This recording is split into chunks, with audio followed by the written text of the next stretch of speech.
thank you very much for your time. Great to connect with you, and we look forward to finding out a bit more about your own professional journey and to gaining a greater understanding of Share Now and just to learn a bit more about the story of your business. We, as Share Now in DK, is actually part of a larger company called Arriva. You probably know them from UK, which is then owned by Deutsche Bahn in the end.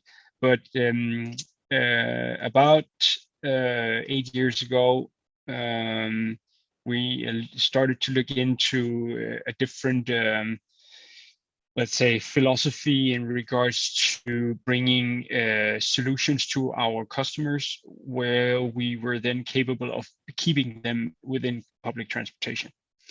And in that sense, I came into the picture and build the business that we now have today. So for the last 5 years, I've been responsible for this business, and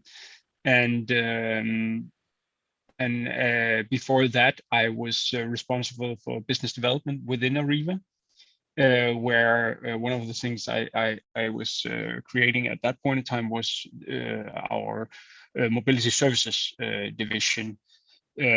So I've been with Arriva now for 8 years and has more or less been in charge of this this setup from a starting point. But if we only look at the Share Now part, which was this migration done between Drive Now and Car2Go back in 2019. My current position, if so, is of course only within the last 2 years. But if we look at it in let's say the highest perspective, I've been in charge of this business for since it started, right? I mean, over the course of your career so far, I mean, what do you feel has been key to effective leadership and inspiring success among staff? And I mean, also, I feel we can merge the other question to this. Do you adhere to a particular philosophy or strategy to achieve success?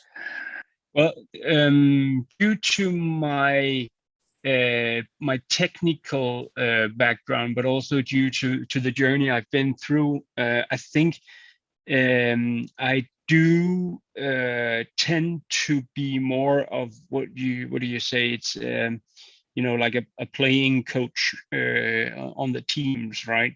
So I involve myself more within the construction or within the problem solving or whatever, but as a direct game player and not necessarily as the one asking all the questions, which normally I would have been, of course, as a CEO of a company. So what my idea is actually to try to engage myself, also to increase engagement from the employees. And I think that's been sort of my philosophy for trying to help increase both engagement from them, but also the thrives that runs the business. Because if you get them engaged and get them to thrive for their development or their success or their targets, I think that the business increase come more or less by itself. I mean, you've touched a little bit upon Share Now already, but could you expand on that a little more and give me an overview of the company, its operations and backgrounds, core activities, footprint and all that stuff? Sure. As mentioned, we are the first who has taken the Share Now and previous Drive Now before we merged into sort of this setup where we combine this solution with public transportation, which we've done here in Denmark. And the reason why we went in that direction, as mentioned, was this first and last mile services, but also due to the fact that if we look at the reason why people are leaving public transportation, that's actually due to the fact that it doesn't serve their purpose in peak periods. So what do you do actually to make sure that you have a service that can deliver things also during peaks? You of course bring in the solution, which will then help you bring or be able to deliver service within the peak.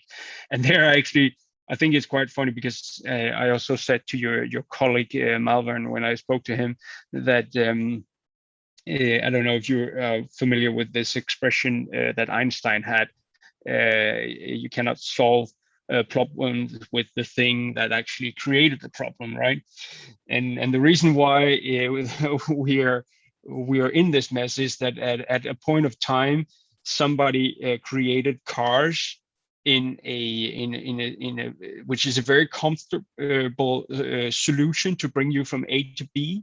And if you own the car by yourself, you can drive wherever you want, wherever you want, etc. And that is what we did here was that we looked at the problem, which was the car, and then we said we cannot create public transportation so it can actually fulfill the needs or the comfort that a private car has. Okay. But what we can do is that whenever a customer is in need of a car, we can make sure that a car is present and a car is accessible and a car is easy accessible and actually to a price where you can say, well, you pay for demand services, so you don't have a car standing for 2 or 3 weeks without using it, and you only use it for your peak needs, but you only have it and you only pay for it at that point in time. What is the current state of the industry at the moment? I mean, aside from the obvious with COVID, is it buoyant, growing, recovering? I mean, how competitive is the market? And you've touched upon this already, but I mean, are there any challenges, obstacles, threats facing the sector for you guys that you'd like to elaborate on? I think I stated quite clear that we are growing. I'm not sure that you could say that in general throughout the whole industry, but we are definitely growing due to the measurement that we did take during COVID, but also how we construct the business going forward. But I think the obstacles right now within the sector is post-COVID situation is definitely what we also touch upon with the supply chain issue. But anyhow, I think from a customer perspective, we're now in a situation where we're moving towards climate changes. We're moving towards the EV, the new of tomorrow. I don't know if you've looked into the IAA car exhibition in Munich here the last couple of weeks, where if you just went 2 years back, EVs were standing on each point or each plate with each of the different OEMs, just so they had sort of a light figure or whatever it's called, so customers could see that we're also building EVs. But recently they've switched the look into that, and now they're actually having much more EVs than they do on petrol, and most of them are actually standing there saying, well, from 2025 or what going forward, we're not going to build more petrol cars, and we're not going to build more whatever.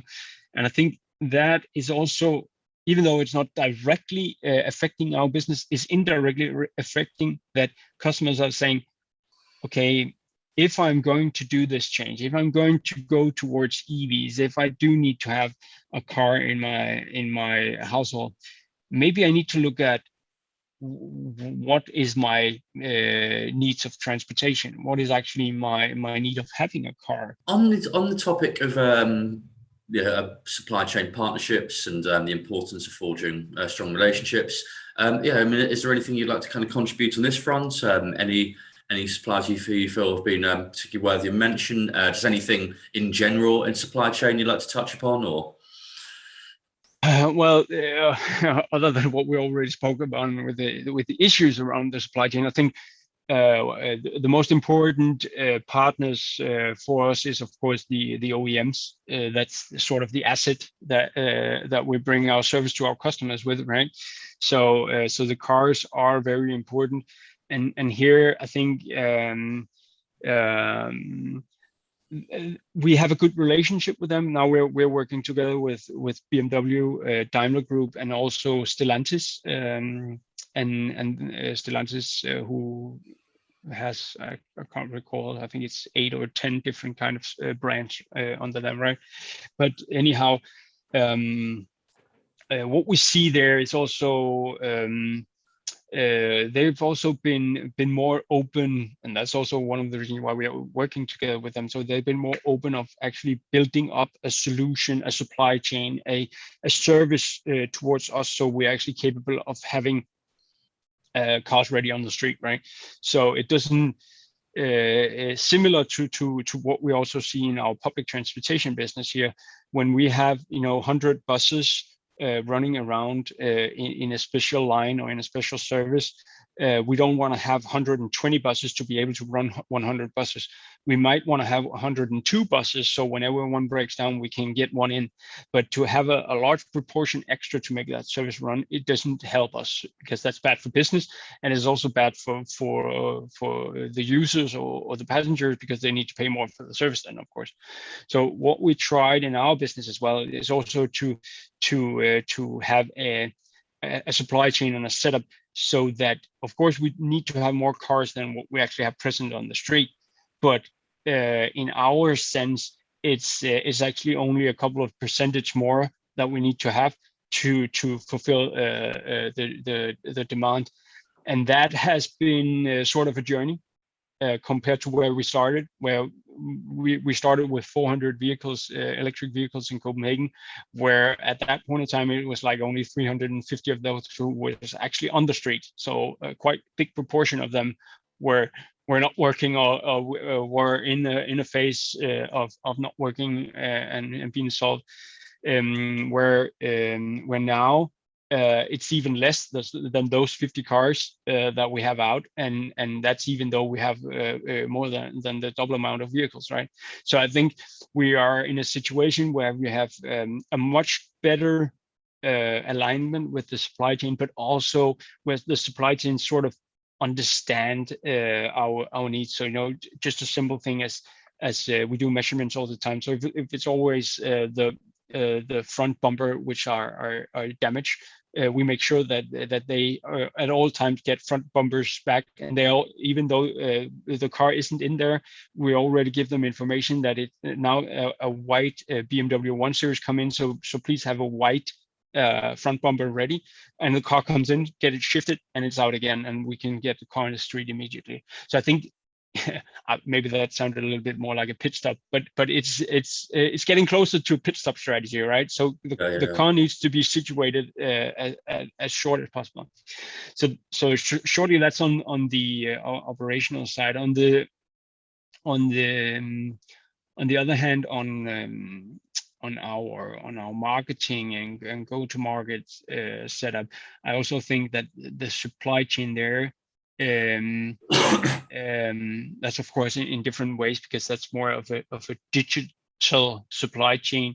But even though I also think that this is also a thing where we've become much more agile. So instead of having to have a year in front of us where then we're doing this, then we're doing this, then we're doing this, then we're much closer to our supply chain in this, and then can adapt more to the situation at the point of time, and actually become much more relevant for the customer by doing that. And I think that helps us